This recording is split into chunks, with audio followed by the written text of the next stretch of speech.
അവിടെ ഒരു ഭംഗിയുള്ള ചെറിയ തേനീച്ച ഉണ്ടായിരുന്നു. ഒരു പുഷ്പമേഖലയിലെ ഒരു വലിയ തേനീച്ചക്കൂട്ടിൽ താമസിച്ചിരുന്നു.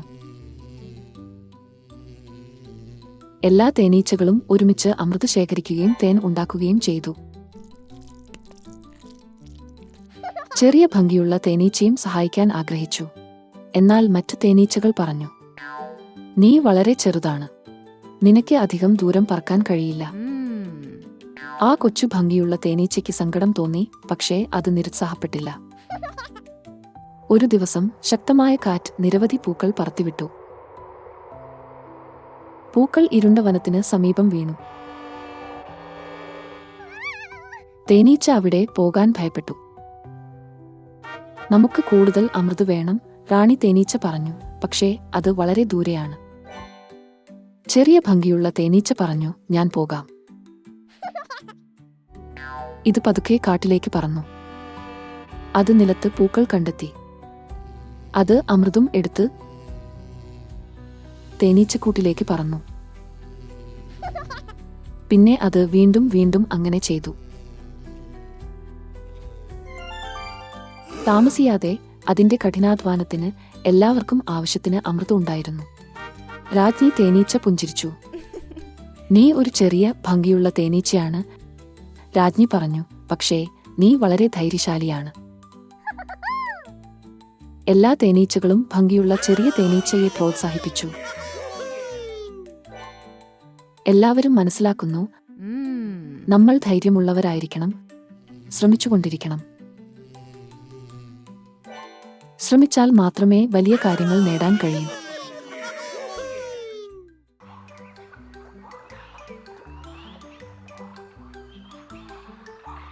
അവിടെ ഒരു ഭംഗിയുള്ള ചെറിയ തേനീച്ച ഉണ്ടായിരുന്നു. ഒരു പുഷ്പമേഖലയിലെ ഒരു വലിയ തേനീച്ചക്കൂട്ടിൽ താമസിച്ചിരുന്നു. എല്ലാ തേനീച്ചകളും ഒരുമിച്ച് അമൃത് ശേഖരിക്കുകയും തേൻ ഉണ്ടാക്കുകയും ചെയ്തു. ചെറിയ ഭംഗിയുള്ള തേനീച്ചയും സഹായിക്കാൻ ആഗ്രഹിച്ചു. എന്നാൽ മറ്റ് തേനീച്ചകൾ പറഞ്ഞു, "നീ വളരെ ചെറുതാണ്. നിനക്ക് അധികം ദൂരം പറക്കാൻ കഴിയില്ല." ആ കൊച്ചു ഭംഗിയുള്ള തേനീച്ചയ്ക്ക് സങ്കടം തോന്നി, പക്ഷേ അത് നിരുത്സാഹപ്പെട്ടില്ല. ഒരു ദിവസം ശക്തമായ കാറ്റ് നിരവധി പൂക്കൾ പറത്തിവിട്ടു. പൂക്കൾ ഇരുണ്ട വനത്തിന് സമീപം വീണു. തേനീച്ച അവിടെ പോകാൻ ഭയപ്പെട്ടു. "നമുക്ക് കൂടുതൽ അമൃത് വേണം," റാണി തേനീച്ച പറഞ്ഞു. "പക്ഷേ അത് വളരെ ദൂരെയാണ്." ചെറിയ ഭംഗിയുള്ള തേനീച്ച പറഞ്ഞു, "ഞാൻ പോകാം." ഇത് പതുക്കെ കാട്ടിലേക്ക് പറന്നു. അത് നിലത്ത് പൂക്കൾ കണ്ടെത്തി. അത് അമൃതും എടുത്ത് തേനീച്ചക്കൂട്ടിലേക്ക് പറന്നു. പിന്നെ അത് വീണ്ടും വീണ്ടും അങ്ങനെ ചെയ്തു. താമസിയാതെ അതിന്റെ കഠിനാധ്വാനത്തിന് എല്ലാവർക്കും ആവശ്യത്തിന് അമൃതം ഉണ്ടായിരുന്നു.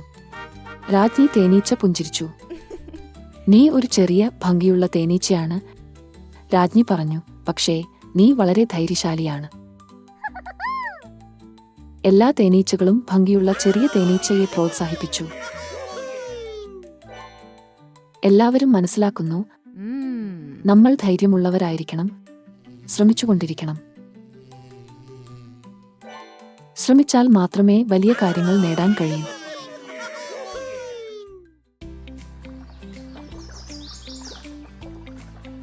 ഒരു ചെറിയ ഗ്രാമത്തിൽ അത്യാഗ്രഹിയായ ഒരു കാക്ക താമസിച്ചിരുന്നു.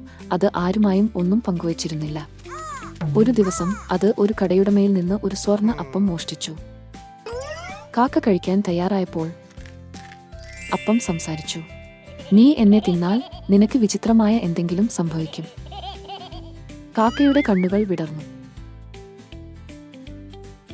സംസാരിക്കുന്ന അപ്പം, എനിക്ക് അത് വിശ്വസിക്കാൻ കഴിയുന്നില്ല. കാക്ക ചിരിച്ചുകൊണ്ട് ഒരു കഷണം തിന്നു.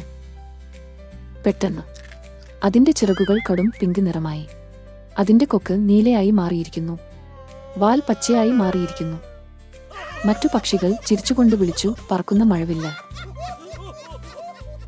കാക്ക ഭയന്ന് ചികിത്സയ്ക്കായി യാചിക്കാൻ തുടങ്ങി. റൊട്ടി പുഞ്ചിരിച്ചുകൊണ്ട് പറഞ്ഞു, "ഹാ, ഒരു ആഴ്ചത്തേക്ക് ഭക്ഷണം പങ്കിടൂ. കാക്കയ്ക്ക് ഭക്ഷണം പങ്കിടുന്നത് ഇഷ്ടപ്പെട്ടില്ല. പക്ഷേ അവന് മറ്റു മാർഗമില്ലായിരുന്നു. കാക്ക ഭക്ഷണം പങ്കിടാൻ തുടങ്ങി. അത് ഇഷ്ടപ്പെട്ടു തുടങ്ങി. ആഴ്ചയുടെ അവസാനത്തോടെ അതിന്റെ കറുത്ത ചിറകുകൾ തിരിച്ചെത്തി. അത് ഗ്രാമത്തിലെ ഏറ്റവും ഉദാരമതിയായ പക്ഷിയായി മാറി. കാക്ക പഠിച്ചു, അത്യാഗ്രഹം നിങ്ങളെ വിഡ്ഢിയാക്കുന്നു, പക്ഷേ പങ്കിടൽ നിങ്ങളെ പ്രകാശിപ്പിക്കുന്നു.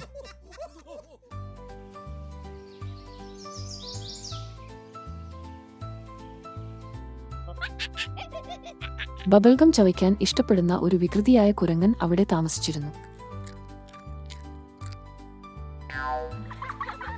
പാർക്കിലെ കുട്ടികളെപ്പോലെ ഒരു വലിയ ബബിൾഗം ഊതാൻ അത് ആഗ്രഹിച്ചു. ഒരു ദിവസം അത് പിങ്ക് നിറത്തിലുള്ള ഒരു വലിയ ബബിൾഗം കണ്ടെത്തി. കുരങ്ങൻ അത് ചവയ്ക്കാൻ തുടങ്ങി. അതിന്റെ മുഖത്തിനു മുന്നിൽ ഒരു വലിയ പിങ്ക് ബബിൾഗം ഊതി. എന്നാൽ പെട്ടെന്ന് ശക്തമായ ഒരു കാറ്റ് വീശി. ആ കുമിള അതിന്റെ മുഖമാകെ പൊട്ടി. അതിന്റെ കണ്ണുകളും മൂക്കും ചെവികളും പോലും ബബിൾഗത്തിന്റെ പശ കൊണ്ട് മൂടിയിരുന്നു. കുരങ്ങൻ പാർക്കിൽ ചുറ്റും ഓടി. പിങ്ക് നിറത്തിലുള്ള ഒരു രൂപം പോലെ തോന്നി. മറ്റു കുരങ്ങുകൾ ചിരിക്കാൻ തുടങ്ങി. ഒടുവിൽ ദയുള്ള ഒരു ആന അത് വൃത്തിയാക്കാൻ വെള്ളം തളിച്ചു. കുരങ്ങൻ നെടുവീർപ്പിട്ടു. ഒരുപക്ഷേ ഞാൻ വാഴപ്പഴത്തിൽ പറ്റിപ്പിടിച്ചിരിക്കാം. അത് പഠിച്ചു, ചില കാര്യങ്ങൾ രസകരമായി തോന്നും. ആ സാഹചര്യത്തിൽ നിങ്ങൾ സ്വയം കുടുങ്ങിപ്പോകുന്നതുവരെ.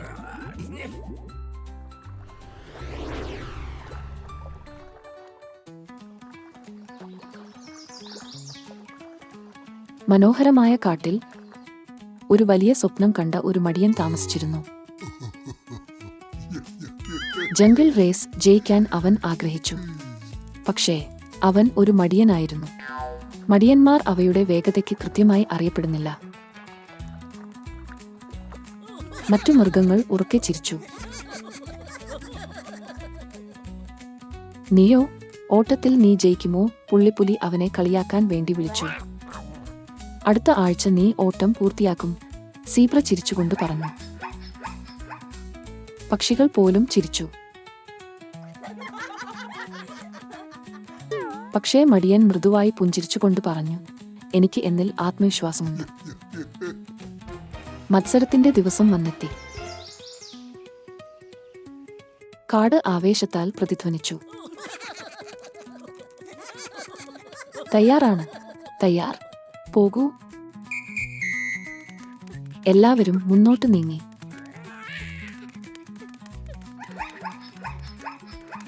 ഒരു ചെറിയ ആന പോലും മനോഹരമായി ആ രേഖ മുറിച്ചു കടന്നു.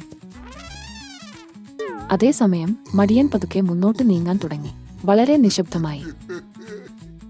മറ്റുള്ളവർ മുന്നോട്ട് നീങ്ങിയപ്പോൾ സൗജന്യ ലഘുഭക്ഷണങ്ങൾ ലഭിക്കുന്ന ഒരു വാഴപ്പഴക്കട അവർ കണ്ടു. അവർ നിർത്തി. അവൻ അത് കഴിച്ചു. അവനും ഒരു മയക്കം എടുത്തു. ആ മടിയൻ പതുക്കെ സ്ഥിരതയോടെ മുന്നോട്ട് നീങ്ങിക്കൊണ്ടിരുന്നു. ശ്രദ്ധ വ്യതിചലിക്കുന്നില്ല, പ്രാതൽ ഇല്ല, ഉറക്കമില്ല. മണിക്കൂറുകൾക്ക് ശേഷം മടിയൻ ഫിനിഷിംഗ് ലൈൻ കടന്നു. ആദ്യം. എല്ലാവരും ആഹ്ലാദിച്ചു. ഏറ്റവും വേഗതയേറിയ മടിയൻ. എല്ലാവരും പഠിച്ചു. സാവധാനത്തിലും സ്ഥിരതയിലും ശ്രദ്ധയും വിശ്വാസവും ഉണ്ടെങ്കിൽ ഏത് മത്സരവും ജയിക്കാം.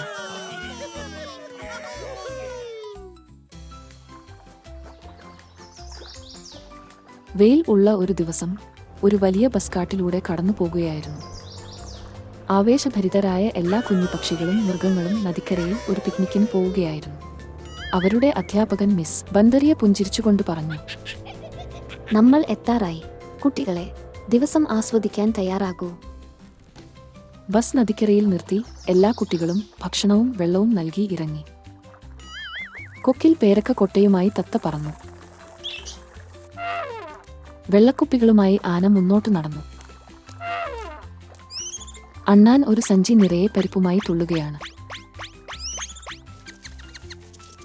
മുയൽ ഒരു കൊട്ട പുതിയ കാരറ്റും പിടിച്ചുകൊണ്ട് നടന്നു. മിസ് ബന്ദറിയ എല്ലാവർക്കും വേണ്ടി വാഴപ്പഴം കൊണ്ടുവന്നു. അപ്പോഴാണ് ഒരു ചെറിയ ആമ വളരെ പതുക്കെ നടന്നു വന്നത്. ചില മൃഗങ്ങൾ മന്ത്രിച്ചു. അത് ഭക്ഷണമില്ലാതെയാണ് വന്നത്. മിസ് ബന്ദറിയ പറഞ്ഞു. അതൊന്നും സാരമില്ല. ഞങ്ങളുടെ വനകുടുംബത്തിൽ ഞങ്ങൾ പരസ്പരം കാര്യങ്ങൾ പങ്കിടുകയും പരസ്പരം പരിപാലിക്കുകയും ചെയ്യുന്നു. അങ്ങനെ എല്ലാവരും ആമയ്ക്ക് കുറച്ച് വാഴപ്പഴം, പേരക്ക, ബദാം, കാരറ്റ് എന്നിവ കൊടുത്തു. ആമ പുഞ്ചിരിച്ചു. എന്നിട്ട് തന്റെ ബാഗ് തുറന്നു. ഉള്ളിലുള്ളത് കണ്ട് എല്ലാവരും അത്ഭുതപ്പെട്ടു. അയാൾ എല്ലാവർക്കും വേണ്ടി ഒരു രുചികരമായ ഫ്രൂട്ട് കേക്ക് കൊണ്ടുവന്നു. അവരെല്ലാം സന്തോഷത്തോടെ കൈയടിക്കാൻ തുടങ്ങി. ഇന്ന് എല്ലാവരും ഒരു പ്രധാന കാര്യം പഠിച്ചു. ഒരിക്കലും ആരെയും പെട്ടെന്ന് വിധിക്കരുത്. ദയം പങ്കുവയ്ക്കൽ എല്ലാം മികച്ചതാക്കുന്നു.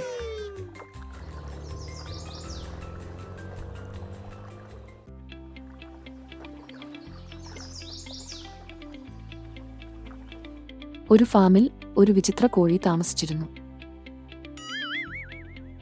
മറ്റു കോഴികൾ നിലത്ത് കൊത്തിക്കൊണ്ടിരുന്നു. കോഴി കുരച്ചു, വൂഫ് വൂഫ്. മറ്റു കോഴികൾ ചിറകടിക്കുമ്പോൾ കോഴി വാൽ അനക്കാൻ ശ്രമിക്കുകയായിരുന്നു. മറ്റു കോഴികൾ ചെളിയിൽ മാന്തിക്കുഴിയുമ്പോൾ കോഴി അതിന്റെ നിഴലിനെ പിന്തുടരുകയായിരുന്നു. കോഴി എപ്പോഴും ഒരു നായാകാൻ ശ്രമിച്ചു. പശുക്കൾ ചിരിച്ചു. മൂ മൂ മൂ. കോഴികൾ കുരയ്ക്കില്ല. നിനക്ക് ഒരു വാലുപോലുമില്ല, മണ്ടൻ കോഴി. താറാവുകൾ കുലുങ്ങി. കർഷകൻ പോലും തലയാട്ടി. ഞാൻ കണ്ടിട്ടുള്ളതിൽ വച്ച് ഏറ്റവും വിചിത്രമായ കോഴിയാണിത്. പക്ഷേ കോഴി അതൊന്നും കാര്യമാക്കിയില്ല. ഒരു ദിവസം ഒരു കൗശലക്കാരനായ കുറുക്കൻ ഫാമിലേക്ക് കയറി. അത്താഴത്തിന് ചീഞ്ഞ കോഴികളെ വേണമെന്ന് അയാൾ ആഗ്രഹിച്ചു. ബാക്കിയുള്ള കോഴികൾ ഭയന്ന് ചിറകുകൾ അടിക്കാൻ തുടങ്ങി. സഹായിക്കൂ, സഹായിക്കൂ. പക്ഷേ കുറുക്കൻ കുതിക്കുന്നതിനു മുമ്പ് വൂഫ് വൂഫ് വൂഫ്. കോഴി കുറുക്കന്റെ നേരെ പാഞ്ഞു. ഒരു ഭ്രാന്തൻ നായ പോലെ കുരച്ചു. കുറുക്കൻ അലറിക്കരഞ്ഞുകൊണ്ട് നിന്നു. എന്താ? ഒരു കോഴി നായ. കുറുക്കൻ ജീവനും കൊണ്ട് ഓടി. ഫാം സുരക്ഷിതമായിരുന്നു. അന്നുമുതൽ എല്ലാവരും കോഴിയെ ഒരു വീരനായകനായി കണക്കാക്കി. എപ്പോഴും നീയായി തന്നെ ഇരിക്കുക. എല്ലാവരും നിനക്ക് എതിരാണെങ്കിൽ പോലും.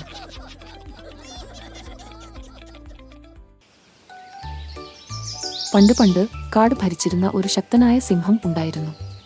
അഹങ്കാരവും ക്രൂരതയും നിറഞ്ഞ അവന്റെ ഉച്ചത്തിലുള്ള ഗർജനം എല്ലാ മൃഗങ്ങളെയും ഭയപ്പെടുത്തി. ഒരു ദിവസം അവൻ പ്രഖ്യാപിച്ചു, ആരെങ്കിലും എന്റെ അടുക്കൽ വരാൻ സ്വമേധയാ വരുന്നതുവരെ ഞാൻ നിങ്ങളിൽ ഒരാളെ ദിവസവും കഴിക്കും. മൃഗങ്ങളെല്ലാം ഭയന്നുപോയി. പക്ഷേ ഒരു മിടുക്കനായ മുയൽ ഒരു പദ്ധതിയുമായി മുന്നോട്ട് വന്നു. അല്ലയോ ശക്തനായ സിംഹം, ഞാൻ നിന്റെ അടുക്കൽ വരാം, മുയൽ പറഞ്ഞു. പക്ഷേ എനിക്ക് നിന്നെ കാണിക്കാൻ ചിലത് ഉണ്ട്. ജിജ്ഞാസ കൊണ്ടും കൊച്ചു മുയലിനെ കുറച്ചു കാണുന്നത് കൊണ്ടും സിംഹം സമ്മതിച്ചു. മുയൽ അവനെ ഒരു ആഴമുള്ള കിണറ്റിനിലേക്ക് കൊണ്ടുപോയി പറഞ്ഞു, നിന്നെക്കാൾ ശക്തനാണെന്ന് അവകാശപ്പെടുന്ന മറ്റൊരു സിംഹം ഈ കിണറ്റിൽ ഉണ്ട്. സിംഹം കിണറ്റിലേക്ക് നോക്കി.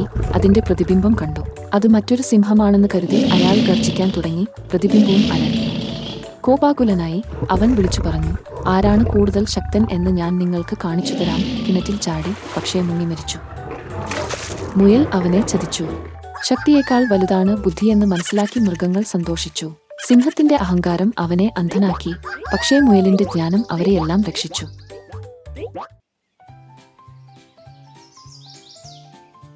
പണ്ട് ഒരു ഗ്രാമത്തിൽ വളരെ മടിയനായ ഒരു പൂച്ച താമസിച്ചിരുന്നു. ദിവസം മുഴുവൻ ഉറങ്ങാൻ അവൻ ഇഷ്ടപ്പെട്ടു. വിശക്കുമ്പോൾ മാത്രമേ അവൻ ഉണരുമായിരുന്നുള്ളൂ. വീട്ടിലെ എലികൾക്ക് ഇത് അറിയാമായിരുന്നു. അവർ അവന്റെ കാൽവിരലിൽ കൂടി കടന്നുപോകും.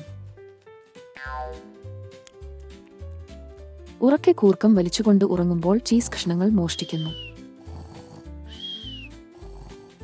ഒരു ദിവസം എലികൾ കൂടുതൽ ധൈര്യപ്പെട്ടു. പൂച്ച ഒരിക്കലും ഉണരില്ല. നമുക്ക് ഒരു പാർട്ടി നടത്താം, അയാൾ നിലവിളിച്ചു കൊണ്ട് പറഞ്ഞു. അവർ ചെറിയ ഡ്രമ്മുകളും ഓടക്കുഴലുകളും കൊണ്ടുവന്നു ഒരു നൃത്തവേദി പോലും സൃഷ്ടിച്ചു. ആ രാത്രിയിൽ എലികൾ വലിയൊരു വിരുന്നൊരുക്കി പൂച്ചയുടെ വാലിൽ ചുറ്റി നൃത്തം ചെയ്തു. പക്ഷേ പെട്ടെന്ന് അയ്യോ! പൂച്ച ശക്തമായി തുമ്മിയതുകൊണ്ട് അവൾ ഉണർന്നു. എലികൾ കരഞ്ഞുകൊണ്ട് ഓടി, പക്ഷേ അവയുടെ കുഞ്ഞു പാദങ്ങൾ അലങ്കാരങ്ങളിൽ കുടുങ്ങി. പൂച്ച കൈ സ്വയം നീട്ടി. എന്നിട്ട് പറഞ്ഞു, ഹുണ്ണി എന്നെ ഉണർത്തിയതിനാൽ എനിക്ക് എന്തെങ്കിലും ഭക്ഷണം തരണം. എലികൾ പെട്ടെന്ന് അവന് ഒരു പ്ലേറ്റ് ചീസ് കൊണ്ടുവന്നു കൊടുത്തു. പൂച്ച സന്തോഷത്തോടെ അത് കഴിച്ചിട്ട് പറഞ്ഞു, മോശമല്ല. ഒരുപക്ഷേ ഞാൻ നിങ്ങളെ വീണ്ടും പാർട്ടിക്ക് അനുവദിക്കാം, ആദ്യം എനിക്ക് ഭക്ഷണം കൊണ്ടുവരണം. അന്നു മുതൽ പൂച്ചയും എലിയും സമാധാനത്തിനായി ചീസിന്റെ ഒരു കരാറിൽ ഏർപ്പെട്ടു. അയാൾ ചിന്തിച്ചു, ചിലപ്പോൾ മടിയന്മാർ പോലും തങ്ങളുടെ ആഗ്രഹങ്ങൾ നിറവേറ്റാൻ സമർത്ഥമായ വഴികൾ കണ്ടെത്തും.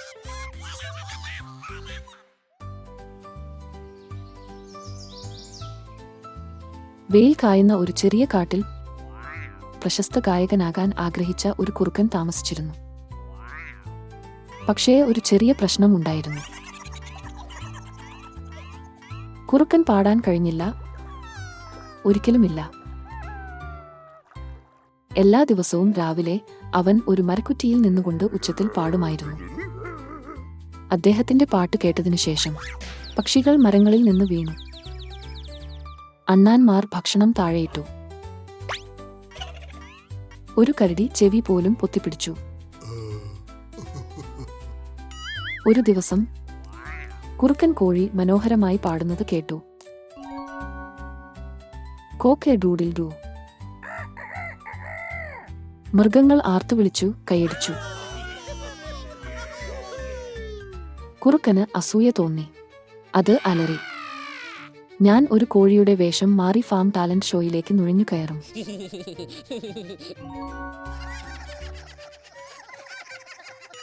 അവൻ ചുവന്ന തൂവലുകൾ ധരിച്ച് കളപ്പുരയിലേക്ക് ധൃതിയിൽ കയറി. അതിന്റെ ഊഴം വന്നപ്പോൾ കുറുക്കൻ വേദിയിലേക്ക് ചാടിക്കേറി ഉച്ചത്തിൽ അലറി. മൃഗങ്ങളെല്ലാം നിശബ്ദതയിലാണ്.